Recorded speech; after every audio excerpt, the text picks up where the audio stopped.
আসসালামু আলাইকুম ওয়া রাহমাতুল্লাহ। সম্মানিত দর্শক ও শ্রোতা, আজ আপনাদেরকে স্বপ্নে আলো দেখলে কি হয়, আলো গাছ দেখলে কি হয়, আলো খেতে দেখলে কি হয়, আলো রান্না করতে দেখলে কি হয়, এই বিষয়গুলো আরো আলো নিয়ে যত স্বপ্নের ব্যাখ্যাগুলো আছে সংক্ষেপে ইনশাআল্লাহ আপনাদের সামনে পেশ করার চেষ্টা করব। সাথে আছি মাওলানা কাজী আমিনা তাফহিম। সম্মানিত দর্শক ও শ্রোতা, এই আলো স্বপ্নটা একটু স্পর্শকাতর।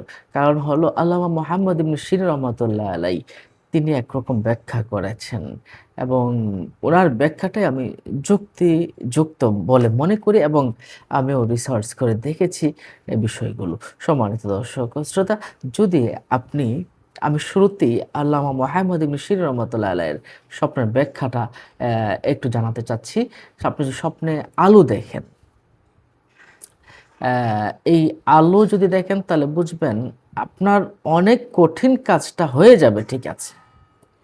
অনেক বড় কঠিন কাজ আপনার হয়ে যাবে এবং আপনি এমন হবে, আপনি এমন একটা কাজ পাবেন যে কাজটা অন্যরা নিতে চাবে না। তবে এখানে আল্লামা মুহাম্মদ ইবনে সিরিন রাহমাতুল্লাহি আলাইহি তিনি বলেছেন আপনি দুর্নামের ভিতরে পড়ে যেতে পারেন। আপনি দুর্নামের ভিতরে পড়ে যেতে পারেন। সুতরাং দুর্নাম থেকে বাঁচার জন্য আল্লাহর কাছে আশ্রয় যেতে হবে। আল্লাহ গো, তুমি আমাকে দুর্নাম থেকে বাঁচাও। লোকের খারাপি থেকে আমাকে বাঁচাও। তাহলে এইগুলো কিন্তু আল্লাহর কাছে দোয়া করতে হবে। হয়তো আল্লাহ পাক রব্বুল আলামিন আপনাকে হেফাজত করবেন। সম্মানিত দর্শক ও শ্রোতা, এরপরে আপনি যদি আমরা স্বাভাবিকভাবে অনেক স্বপ্নগুলোর ব্যাখ্যাগুলো এভাবেও দেখে থাকি যে আলো দেখলে জীবনের সমস্যা সমাধানগুলো কাটবে। হ্যাঁ, জীবনের সমস্যা কাটবে, ঠিক আছে। কিন্তু ওই যে একটু পিছনে একটু শত্রু থাকবে, একটু দুর্নাম থাকবে। এজন্য আল্লাহর কাছে আপনাকে সবসময় আল্লাহর সাহায্য প্রার্থনা করা উচিত। যখন বিপদ সামনে আসবে তখন আপনি এই দোয়াটা পড়বেন। আগিসনি ইয়া রহমান, আগিসনি ইয়া রহমান। এই দোয়াটা পড়লে আপনার সমস্ত শত্রুগুলো দূর হয়ে যাবে। সম্মানিত দর্শক ও শ্রোতা, যদি আপনি আলু গাছ দেখেন, তাহলে আল্লামা মুহাম্মদ ইবনে সিরিন রহমাতুল্লাহ আলাইহি তিনি এই বিষয়ে বলেছেন কিছুটা দুঃখ কষ্ট আসবে, কিছুটা অশান্তি হবে। তবে এইগুলো পেরিয়ে যদি আল্লাহ চান, আল্লাহকে রাজি খুশি করাতে পারেন, তাহলে আপনার দুঃখ কষ্টগুলো দূর হয়ে যাবে। তো আমরা এই আলু গাছ দেখলে দুঃখ কষ্টের কথা বলেছি। আবার অন্য কেউ অন্য ব্যাখ্যাও করেছেন। যেমন সমস্যা, অনেকেই ব্যবসা-বাণিজ্য উন্নতির কথা বলেছেন। তবে এটা একটু সময় সাপেক্ষ বিষয়। আলু দেখা, আলু গাছ দেখা একটু সময় সাপেক্ষে আপনার ভালো সময় আসবে। তবে এখন আপনার একটু খারাপ সময় যাবে। বর্তমান সময়টা আপনার একটু খারাপ সময় যাবে। আপনি একটু খেয়াল রাখবেন। কিভাবে খেয়াল রাখবেন? আপনি আল্লাহর রাস্তায় দান সদকা করবেন। আল্লাহ, এই দানের উসিলায় আমাকে এই জিনিসটা আমাকে জীবনে গড়তে দিও না। দেখুন, স্বপ্নে তো আল্লাহ পাক রব্বুল আলামিন আগের থেকে আমাদেরকে দেখান যেন আমরা সাবধান হতে পারি। তাহলে আমরা স্বপ্ন দেখে আমাদের সাবধান হওয়া উচিত। বিমর্ষ বা ভেঙে পড়া নয়, সাবধান হওয়া উচিত। সুন্দর আলো বা তাজা আলো যদি দেখেন, তাজা, সুন্দর, ভালো, জীবনে কিছুটা বরকত আসবে, হালাল কিছু রুজি হবে, ব্যবসায়িক উন্নতি হবে ইনশাআল্লাহ। এরপরে আমরা যদি দেখি মাটির নিচ থেকে আমরা আলো তুলছি।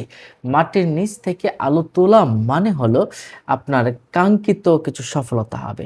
আপনার একটু সময় নিয়ে সমস্যার সমাধান হবে। অর্থাৎ এখন আপনি একটু খারাপ সময়ে আছেন, সেই সময়টা আপনার চলে যাবে ইনশাআল্লাহ। এরপরে যদি আপনি আলু খেতে দেখেন, আলু যদি কাঁচা না খেয়ে যদি রান্না করা, সিদ্ধ করা আলু খেতে দেখেন, তাহলে আপনি এমন কিছু উৎস থেকে টাকা পাবেন ইনশাআল্লাহ, অর্থ সম্পদ পাবেন যেটা আপনি কল্পনা করেননি। দীর্ঘদিনের একটা মনের একটা আক্ষেপ ছিল যে আমার এটা দরকার, এটা দরকার, এটা আপনি পেয়ে যেতে পারেন। হ্যাঁ, তো আমরা রান্না করা জিনিস দেখলে আমরা নিশ্চয়ই বুঝবো এটা সফলতা ভালো জিনিস। আর যদি পচা আলু দেখেন, আপনি একটু মনে রাখবেন পচা আলু দেখা মানে সাময়িক বাধা, বিপত্তি এবং সমস্যার ভিতরে পড়ে যাওয়া, ক্ষতির ভিতরে পড়ে যাওয়া। পচা আলু, নষ্ট আলু দেখলে আপনি আর্থিক ক্ষতির ভিতরে পড়ে যাবেন, মানসিক ক্ষতির ভিতরে পড়ে যাবেন, পারিবারিক ক্ষতির ভিতরে পড়ে যাবেন। অবশ্যই আল্লাহর কাছে আপনি দোয়া করবেন, "আল্লাহ আমাকে বিপদ থেকে হেফাজত করো।" এবং অনেকে আমরা কাঁচা আলু স্বপ্নে দেখি। কাঁচা আলু স্বপ্নে দেখা এটা বোঝা যায় যে কাঁচা আলু স্বপ্ন দেখলেন মানে হলো এমন যে আপনি খুব চিন্তা ভাবনা না করে খুব দ্রুতই আপনি সিদ্ধান্ত নিচ্ছেন। এটা কিন্তু ঠিক নয়। আপনি দ্রুত সিদ্ধান্ত নেওয়ার কারণে আপনার ভুল সিদ্ধান্ত হচ্ছে। আলুর চাষ বা ক্ষেত দেখলে আর্থিকভাবে উন্নতি হবে এবং খারাপ থেকে আপনি ভালো অবস্থায় আসবেন ইনশাআল্লাহ। এখন যে খারাপ সময়টা ছিল এটা থেকে একটু ভালো সময়ে আসার একটা সম্ভাবনা আছে। আপনি আলুকে রান্না করতে দেখলে ভালো খবর আসবে, সুখবর আসবে, ভালো কিছু আসবে ইনশাআল্লাহ। এবং আলু যদি আপনি রান্না করার পরে পরিষ্কার করতে দেখেন অথবা স্বাভাবিক আলুকে পরিষ্কার করতে দেখেন, তাহলে বুঝবেন আপনার কিছু কুঅভ্যাস আছে, বাজে অভ্যাস আছে। সেই অভ্যাসগুলো আপনার আস্তে, আস্তে দূর হয়ে যাবে ইনশাআল্লাহ। এটা একটা ভালো স্বপ্ন বলে আমরা মনে করি। তবে মনে রাখবেন না আলু কিনতে দেখা, আলু যদি আপনি কিনতে দেখেন তাহলে আপনি দায়িত্ব পালন করবেন। কঠিন কোনো দায়িত্বের ভিতরে পড়ে যাবেন এবং সেই দায়িত্বে হয়তো আপনি ইনশাআল্লাহ আল্লাহর ইচ্ছায় সফলতা লাভ করতে পারবেন। তো আলু কিনা আর বিক্রি অ্যা সেম অনেকটা সেম স্বপ্নের ব্যাখ্যাটা হয়ে থাকে। আজ এ পর্যন্তই।